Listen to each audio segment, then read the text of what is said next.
EU considers loosening 2035 combustion engine ban amid industry pushback. European automakers and several member states are pressing the European Commission, EC, to revise its planned 2035 ban on new internal combustion engine ICE vehicles. The move comes as electric vehicle EV sales growth slows, competition from Chinese manufacturers intensifies, and concerns mount over potential job losses within the automotive sector.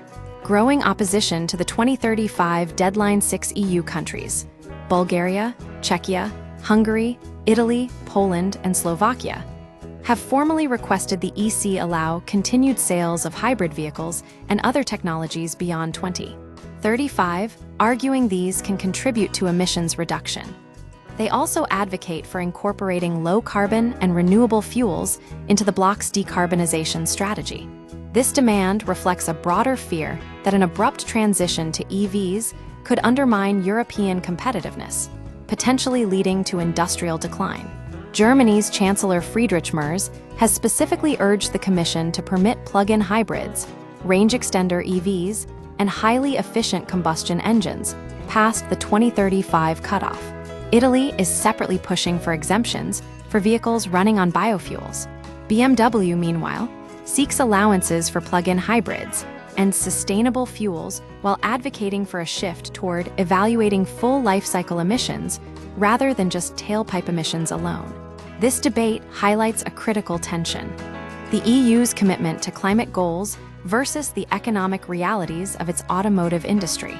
The 2035 ban was intended to accelerate EV adoption, but the feasibility of such a rapid shift is now being questioned. Environmental concerns and alternative proposals. Environmental groups strongly oppose any weakening of the 2035 mandate.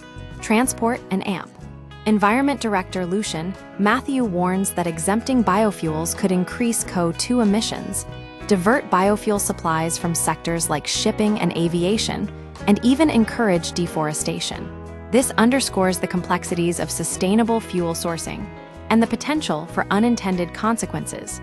France offers a contrasting approach, urging the EU to support domestic battery production and proposing mandatory electrification of corporate fleets with vehicles manufactured within the bloc. President Emmanuel Macron explicitly linked maintaining the 2035 target to securing investment in European battery plants. Polestar CEO Michael Loschler bluntly called any delay a bad idea, warning that other nations will lead the EV transition if Europe falters. Historical parallels and regulatory uncertainty. Volvo head Håkan Samuelsson draws parallels to past industry resistance against safety standards like catalytic converters and seatbelts, arguing mandatory regulations are necessary to ensure widespread adoption of cleaner technologies. This suggests a history of automakers prioritizing short-term costs over long-term environmental benefits. The EC is scheduled to release its proposed relief package on December 10, but the deep divisions and complexity of the issues may lead to delays.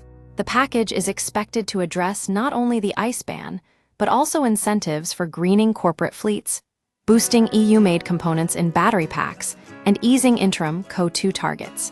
A new e-car category for European-made electric city cars is also under consideration. Ultimately, the Commission's proposal will face scrutiny from the European Council and Parliament, a process likely to extend well into next year. The outcome will determine whether the EU doubles down on its aggressive EV timeline or compromises to appease industry concerns.